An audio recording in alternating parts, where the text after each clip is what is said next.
Okay. Okay. Folks, if you're just joining us, we have an extremely special guest for you this afternoon. His name is the Right Honorable No, just honorable. The Honorable Peter Milliken. He is the Canadian Speaker of the House, and we are going to be speaking with him this afternoon about all things Canadian and all things parliamentary. Sir, I want to welcome you to the show first off. Thank you, Brent. It's a pleasure. Yeah. Taking the time out from the schedule, because I know it is crazy right now. First elected in 1988, you beat out Flora MacDonald. Yes, that's right. That was a bit of an unexpected election, I bet, for you. Yes, that's fair to say. Yeah. Can you talk a little bit about that? Let our folks know a little bit about the history. Well, it was just an interesting campaign. I ended up winning the nomination some months before the election was called, and so spent a good part of the summer knocking on doors in my community in Kingston there, and it paid off. And when the election came along and I was doing more of the door knocking, I think people indicated their willingness to shift, and I wasn't totally shocked on election night, given the reception at the doors, which had been so positive in the course of the campaign. Of course, I didn't win by a huge margin, but Flora had been the member for 16 years and quite a capable MP and a minister of various things, foreign affairs, and so on. And she, I think, was a little surprised too. But well, sir, I think that speaks volumes to your passion for the country. And that's where I'd like to go now, is talk about why politics, sir? Why did you gravitate towards politics and service to Canada?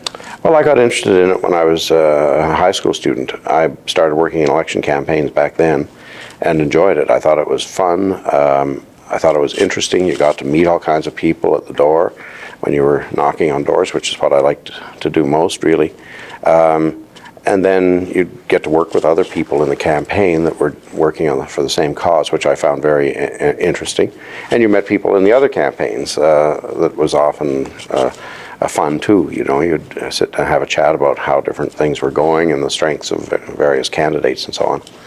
So I always found it something that interested me, and I think I've worked in every campaign since 1963.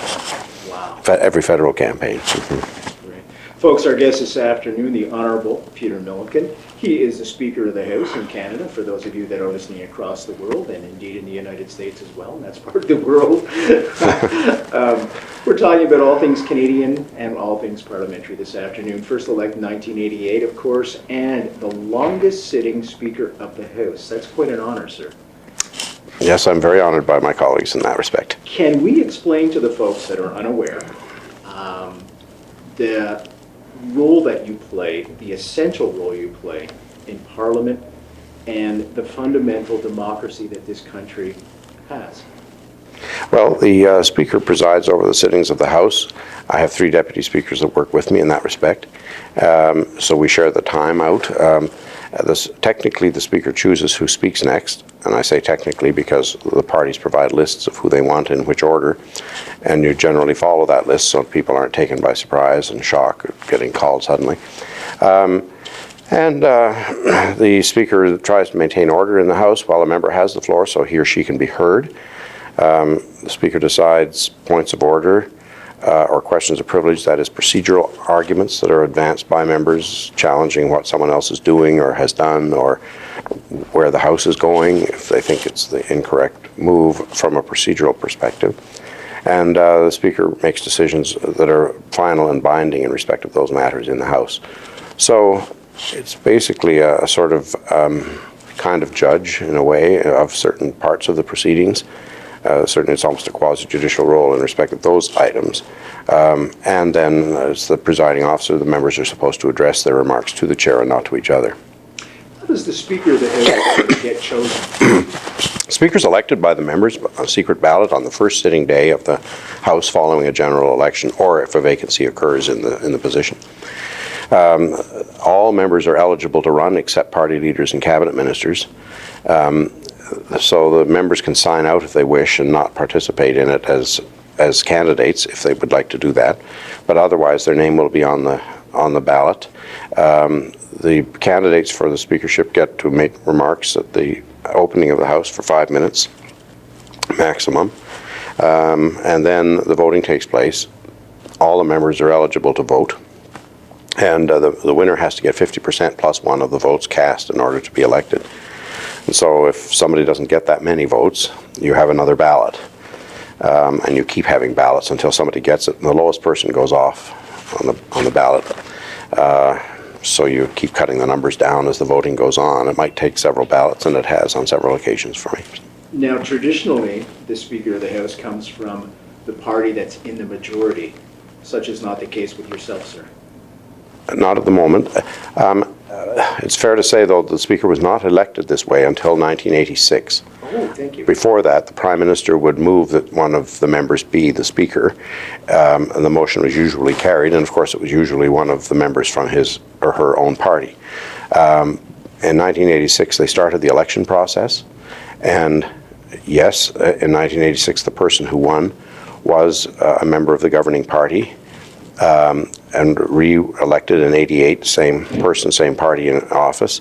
And then when the Liberals came into power in 1993, a new Speaker was elected, and that person was from the governing party also.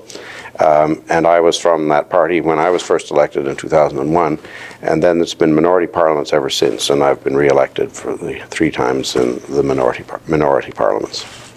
Sir, you've presided over some very profound decisions, without question, and I won't go into detail about them, but what I want to get across to the students that are listening right now is your thought process. When a decision has to be made in Parliament, how do you research that and come up with your response? What's your first initial process? Well, it's the clerks who work for the House do virtually all the research. I rarely do any. They come to me and say, which way am I leaning on this? Which way do I think is the likely decision? And I'll tell them, and they'll go and research. If they come up with something that indicates that my decision appears to be incorrect and I should do it some other way, they'll come and tell me that. But that hasn't happened very often. So normally they come back with cases or precedents that back up what I've been doing, and they've done a draft ruling which I then revise and change, and if necessary, and then I deliver the ruling in the House later. So basically they do that work. It's not, I'd have trouble doing that kind of research, just getting the time to do it. So it's done for me by this group. You talk about precedents and things. Where did the initial parliamentary rules come from? Were they brought over from Great Britain, and did we morph them into a Canadian version of those? Yes, I would say so, definitely. I mean, our practice has certainly been very similar to the British practice, but there have been variations occur over time, and we have our own books of precedent and practice now. There is the British book, Erskine May, that is still cited from time to time, but we have now a Canadian work of similar magnitude, and it's cited much more frequently. You hardly ever hear somebody quote Erskine May in the House in an argument now.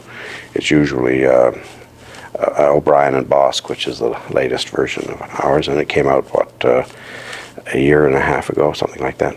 Oh, that recent? Yes, that's the second edition of the procedural manual.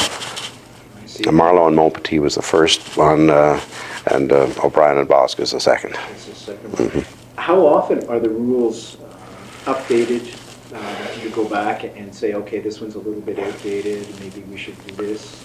I usually don't. Occasionally I'll suggest something to the Procedure and House Affairs Committee, but it's the committee that comes up with changes usually, or the government may go to the committee and ask them to recommend a bunch of changes, and the committee may do that.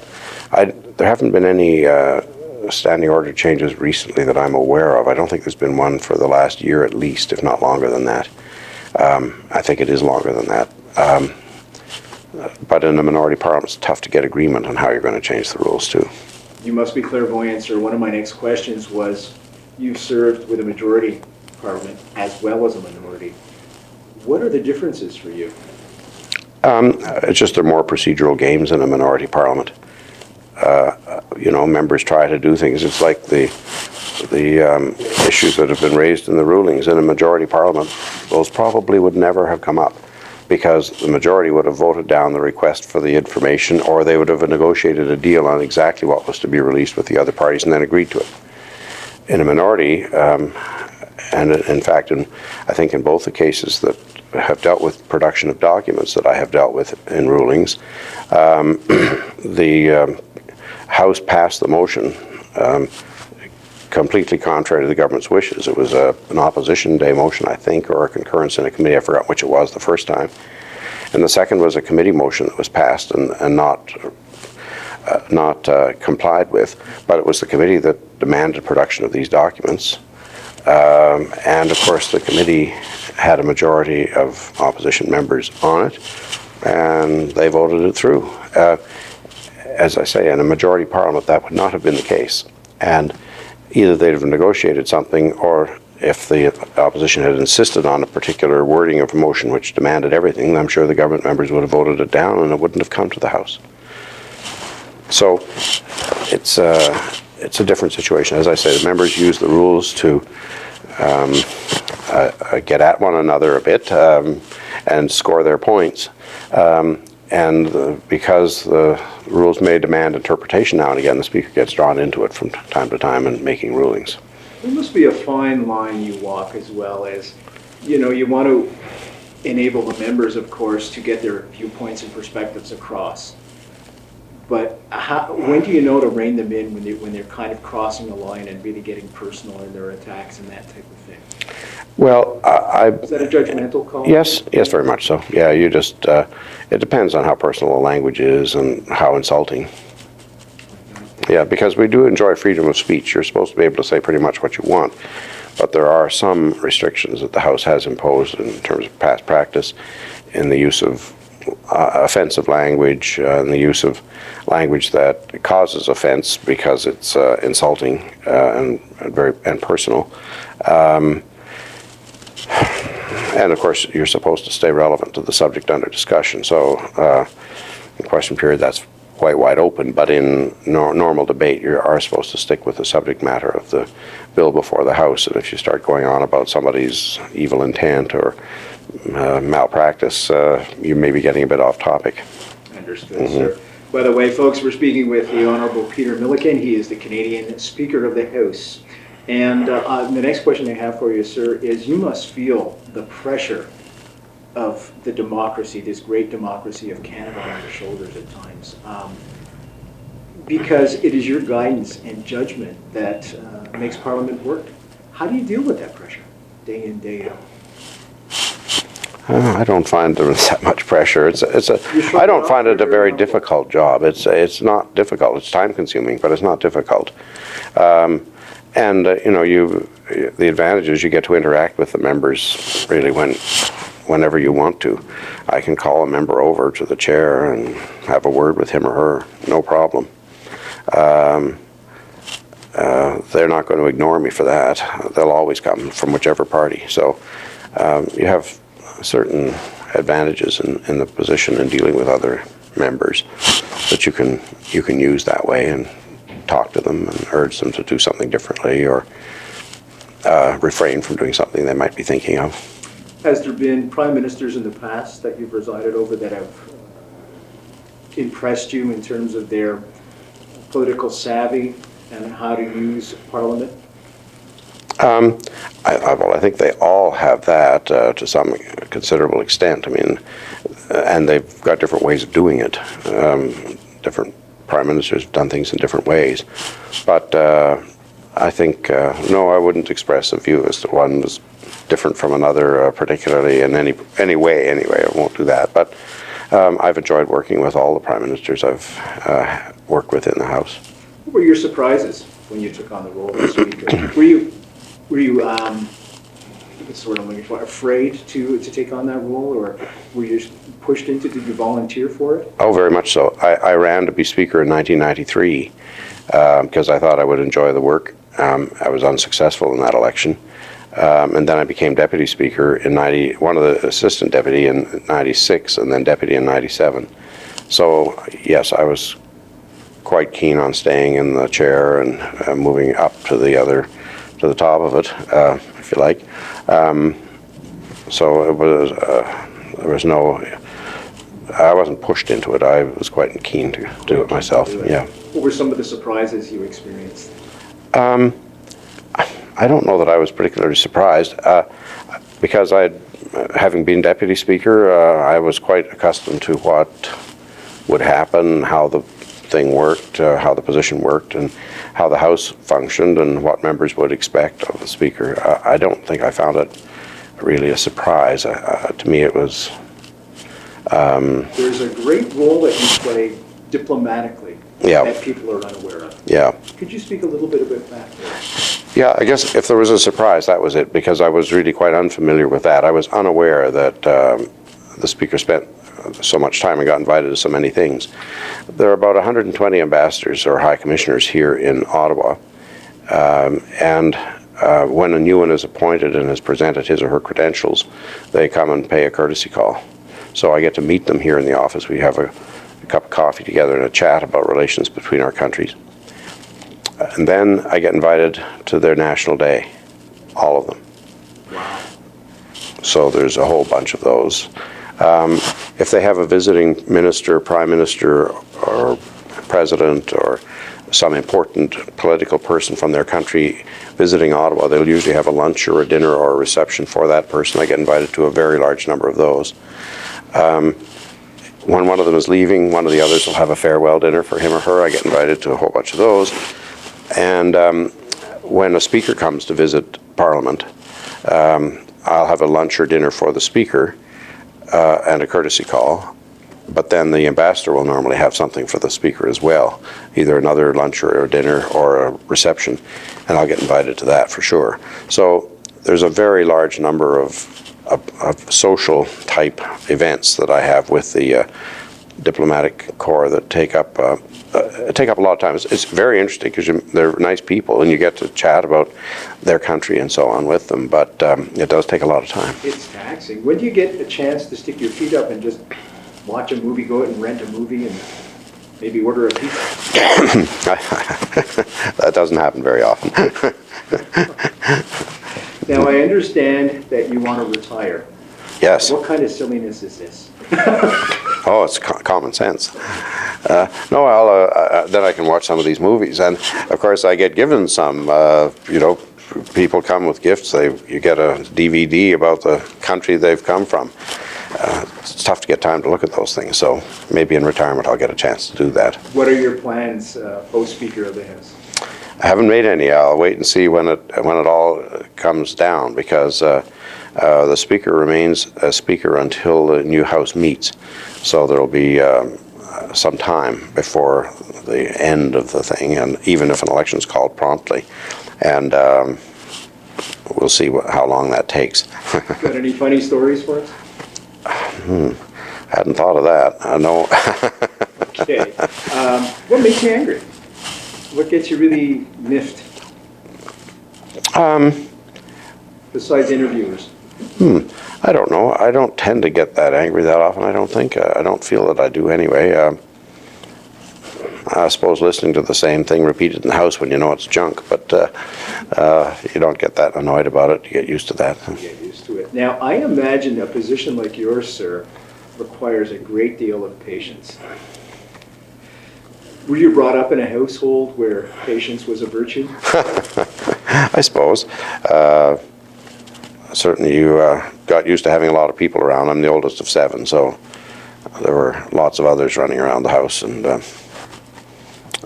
keeping things running, is safe to say. Yeah. Does it anger you when people don't respect Parliament?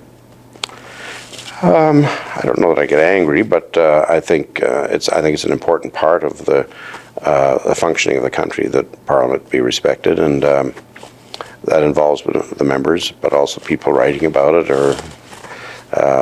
or speaking about it. Yeah, I think Parliament does a job, and a very meaningful job for the country, and I think people forget about it, and they don't hear a lot about the details on things like legislative work. There's virtually no coverage of debates in the House on bills. Very little coverage of what's going on in committee on bills. yes, on scandals, sure, but not on the details of changes to bills and all that sort of thing. And the work that Parliament does in that regard, I think, is very important. Maybe that's something that could change in the future. It seems that mainstream media just approaches the sexy stuff, as I call it. Exactly. You know, the little 2-minute soundbite or minute soundbite. And it's almost like, I was going to say Peyton Place, it's almost like a soap opera. Geez, I just dated myself very badly. Sir, when you retire, do you think you'll be putting a book out? I don't know, I haven't thought that far ahead. It could happen. That would be nice. No? Going back to Kingston? Yes, yes, absolutely. By the way, folks, he's a Kingston native, and that's where we are broadcasting out of now. We are speaking with the Honourable Peter Milliken today. He is the Speaker of the House in Canada, and we're talking about parliamentary procedures, we're talking about decision-making, and all things Canadian. Sir, you've gone from coast to coast to coast. Favorite part of Canada? Oh, Kingston. Oh, good. Oh no, it's great traveling around our country. There's so much to see and so many nice places to visit. It's just great. Excuse me. You want a glass of water or something? I'm fine. It's funny, we were just watching TV as I was waiting for you to come back to proceed with this interview, and of course Libya is all over the news. And I was remarking that it's so nice to live in Canada. We have this beautiful, beautiful democracy, this little cherished diamond, as I say. And what are the aspects of democracy, of the Canadian democracy, that always have you admiring it? Well, I think the federal system is great. Given the size and diversity of our country, it gives an opportunity for at least regions, if you want, to work together and do things that are important in those regions and that may be slightly different from others. I think that diversity is great for our country, and I think it's a real pillar of our democracy. And then the parliamentary systems that operate throughout the country at the provincial and the national level are also quite important. And so in your opinion, what are the advantages of a parliamentary system, say, over the American system? Well, you don't have this great division of powers between the President and the Congress, which can get into conflict, as we're seeing at the moment in the United States. I think it makes the place very difficult to govern. Yes, in a minority parliament, ours can be a little challenging too, but the parties can still work things out and get stuff passed. Government may not want to go as far as it would if it had a majority, because it may not want to risk putting itself down in the polls given the minority situation in the House. But set that aside, the place can still function. The division of powers in the states is so drastic that, you know, Congress passes a bill, the President doesn't like, he vetoes the bill, so nothing gets done. We generally don't have that happen. Usually the bill gets amended and the parties will settle on something that will work and will make some change in the law that can function. And in that sense, I think we're a little ahead, a little more functional. Yes, it can break down, but I think it's less likely to than the American one, which is so relatively hard-nosed in terms of the divisions. And it creates real difficulties. And of course, you've elected a president on a national vote who has a lot of authority because of that vote, where our Prime Minister gets his authority from his members in the House of Commons.